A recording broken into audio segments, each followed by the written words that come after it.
Bonjour à toutes et à tous et bienvenue dans cette nouvelle édition de votre journal de 15 heures, la première de cette année 2023. Bonne année donc à cette occasion à toutes et à tous. Voici les titres qui vous seront développés.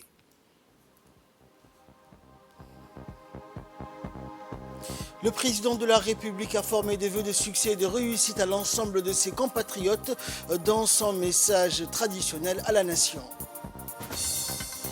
Et 2023 a débuté à Djibouti avec de fortes pluies dans la capitale et dans les régions de l'intérieur.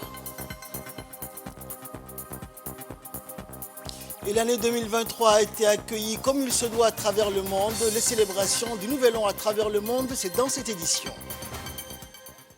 Voilà pour les titres. Bonjour à tous et bonne année encore une fois à toutes et à tous.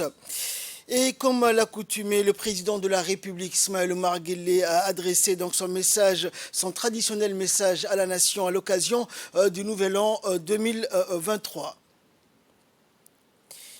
Et le chef de l'État donc a adressé ses meilleurs vœux de santé, de succès et de réussite à tous ses compatriotes. Je forme le vœu davantage de bien-être, de progrès et d'accomplissement à chaque Djiboutienne et chaque Djiboutien, a indiqué le chef de l'État qui mit à profit ce message à la nation pour évoquer l'état général de notre pays. Nous nous réjouissons de la résilience dont a fait montre notre économie face aux chocs exogènes particulièrement nombreux et de nature à disconvenir ses projections, voire ses ambitions, a déclaré le chef de l'État. Les conséquences de la pandémie du Covid-19, les effets de la guerre en Ukraine et le contexte généralisé de récession mondiale, tout concourait à propulser notre économie dans la difficulté, a mis en lumière le président de la République. C'est l'adoption d'une posture avant-gardiste et d'anticipation des événements qui a permis à notre pays d'éviter le spectacle insoutenable de détresse que les crises internationales à répétition ont engendré dans d'autres contrées, a affirmé le président Guelleh, citant le plan national de maîtrise de prix et la prise en charge étatique consentis aux plus modestes de nos compatriotes au titre de mesures engagées en vue de préserver notre stabilité macroéconomique. Notre gouvernement n'omet pas non plus de souscrire à sa mission principale, celle de poursuivre les efforts au développement malgré le contexte actuel peu propice à l'affirmation des investissements en provenance de l'étranger, a annoncé le chef de l'État, et par voie de conséquence à appréhender plus que jamais les opportunités de notre développement à travers un prisme essentiellement intrinsèque à tir de nos propres dispositions et moyens, a expliqué le président de la République. C'est pourquoi la réduction des dépenses, l'assignation à un plus grand devoir de résultats dans les charges publiques et la réalisation d'une plus grande synergie d'action entre l'État et le secteur privé djiboutien en vue de relever les principaux défis à l'ordre du jour dans notre pays ont entre autres été redéfinis en matrice stratégique de notre développement, a indiqué le chef de l'État. Mais tout cela reste naturellement vain en dehors d'une mobilisation permanente de notre société en faveur de la protection des acquis phares de notre indépendance, a souligné le président Guelleh, exhortant ses compatriotes à opposer toujours une fin de non-recevoir à ceux qui prônent la désunion et la discorde nationale. Et le président de la République de réitérer son attachement à la quiétude et à la stabilité exceptionnelle qui prévaut continuellement dans notre pays. Et sa foi inébranlable en l'ingéniosité de l'ensemble des forces vives de notre nation pour conférer à notre pays tous les fondements indispensables à son accès au développement durable. Et puis cette nouvelle année 2023 être porteuse davantage d'opportunités propices aux souhaits de tout un chacun de notre compatriote et à l'accès définitif de notre pays aux bienfaits de la prospérité durable, a également imploré le numéro 1 djiboutien. Chaque année, le peuple djiboutien se réunit donc pour célébrer le réveillon du Nouvel An avec un événement grandiose au Palais du Peuple. Cependant, cette année, la célébration a été annulée en raison des fortes pluies attendues. Malgré l'annulation, les Djiboutiens n'ont pas laissé la météo entamer leur morale. Ils sont descendus dans les rues, se promenant par un temps magnifique avec leurs familles, leurs amis ou leurs proches. La route de Venise, près de la mer, les centres commerciaux, le Bawadi Mall, aux places Rimbaud étaient tous animés par des personnes profitant de leurs frais et de la compagnie des autres. Si l'annulation de l'événement traditionnel a certainement été une déception pour certains, les Djiboutiens ont montré qu'ils sont un peuple résilient et adaptable. Ils ont trouvé des moyens de faire la fête et de se et de se rassembler malgré les défis posés par la météo, prouvant ainsi que le véritable esprit de la nouvelle année consiste à se réunir et à faire la fête avec ses proches, quelles que soient les circonstances. Et à l'aube de la nouvelle année, les gens sont remplis d'espoir et d'excitation pour l'avenir. Ils attendent avec impatience de nouvelles opportunités et la possibilité de continuer à renforcer leurs liens les uns avec les autres.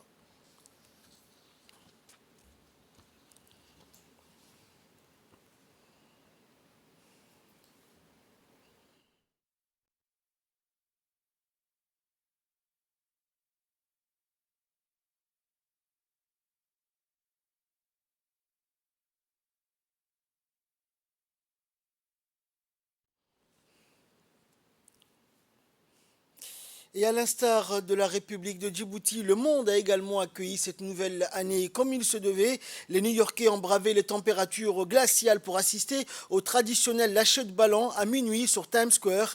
À Berlin, le feu d'artifice avait pour décor l'emblématique Fernsehturm, la tour de télévision qui domine la ville. À Madrid, la foule s'est rassemblée à minuit Puerta del Sol pour entrer en 2023 devant l'horloge emblématique de la capitale espagnole. 10 000 spectateurs à Londres où le feu d'artifice de la Saint-Sylvestre avait lieu pour la première fois depuis la pandémie, et à Dubaï, le spectacle était encore une fois autour du Burj Khalifa, le plus haut gratte-ciel du monde qui s'est illuminé alors qu'au Pakistan, certains avaient choisi de faire la fête sur le port de Karachi. La République de Djibouti a démarré l'année 2023 sous la pluie. La population de la capitale s'apprêtait donc à célébrer le nouvel an avec faste hier soir, mais les précipitations ont bousculé l'agenda de la soirée devant l'esplanade du Palais du Peuple qui a été donc annulée dans la capitale. En début de soirée, c'était des fines pluies intermittentes qui ont arrosé la capitale et par la suite, les précipitations ont touché la capitale et sa périphérie ainsi que certaines régions de l'intérieur comme Marta, Ali Sabié et Tadjoura qui ont été les plus touchées. Selon l'agence de la météo nationale, ces précipitations ne touchent pas uniquement notre pays, mais aussi les pays de la région tels que la Somalie, l'Éthiopie et le Yémen. Depuis ce matin, le ciel est couvert, comme vous pouvez le découvrir sur ces images tournées par une équipe de la RTD, où les ciels restent aussi couverts dans certaines régions. Selon les informations qui nous sont parvenues de la préfecture d'Arta notamment, le ciel est toujours couvert avec des pluies intermittentes et des brouillards qui réduisent la visibilité. La circulation reste bloquée au niveau de l'oued de Ouéa et du PK51 dans les deux sens, donc aux usagers de la route nationale 1 de suivre les instructions des autorités compétentes avant de prendre la route.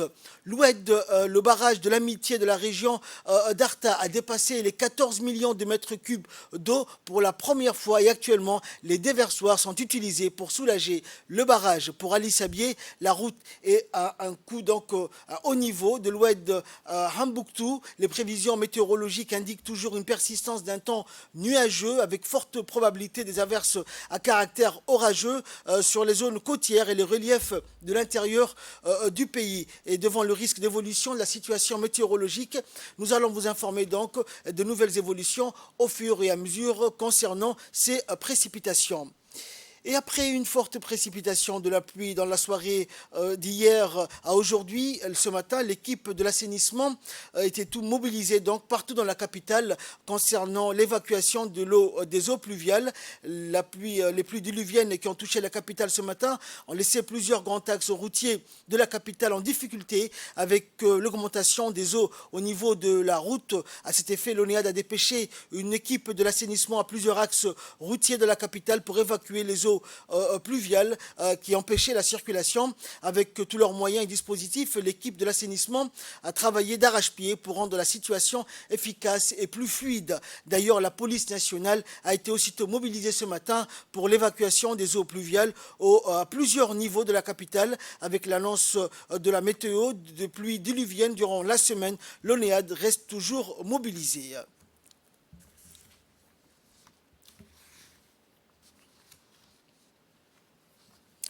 Et un important dispositif de sécurité pour célébrer le Nouvel An a été mis en place par la Direction générale de la police nationale dans toute la capitale et ses périphéries. Ce dispositif de sécurité est en effet destiné à assurer la sécurité des biens et des personnes, mais également pour permettre aux nombreux ressortissants des différentes communautés étrangères qui résident à Djibouti de passer ces fêtes dans de bonnes conditions. C'est ainsi que toutes les unités de la police nationale ont été mobilisées dans la capitale pour veiller à la sécurité de tous. La police de sécurité routière a renforcé les contrôles des véhicules et pour cela des barrages ont été mis en place sur les principaux axes de circulation. Également des patrouilles pédestres ont été déployées aux abords du centre-ville et des grands hôtels de la ville très fréquentés par les communautés étrangères vivant dans notre pays.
Et suite à la réunion du comité de gestion du plan Orsec qui a été présidé par le ministre de l'Intérieur, Saïd Nour Hassan, la Direction nationale de la protection civile est en alerte depuis hier soir où tous ces éléments ont été mobilisés en cas de fortes précipitations. Plus d'une dizaine de moteurs à pompe et de moyenne et grande capacité ainsi que les éléments de la protection civile étaient mobilisés en cas de forte pluie.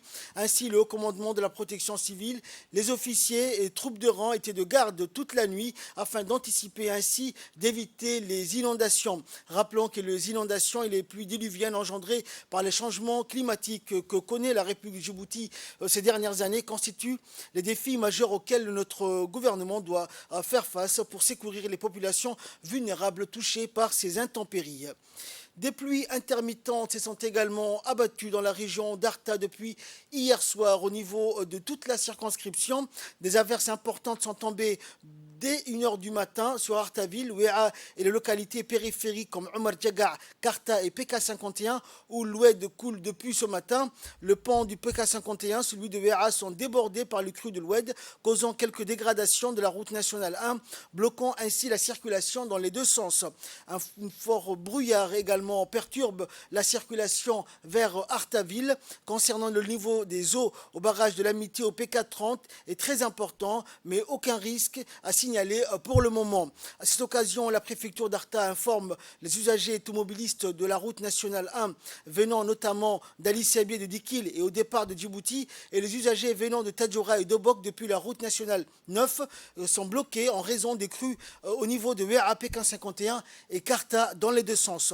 De plus, il est demandé à tous les usagers de faire preuve de vigilance et de patience tout en évitant les chutes des rochers, des falaises et débris sur la route à la sortie de WA et ses périphéries. À l'heure actuelle, les pluies continuent de tomber et le bilan de ces pluies seront communiqués ultérieurement.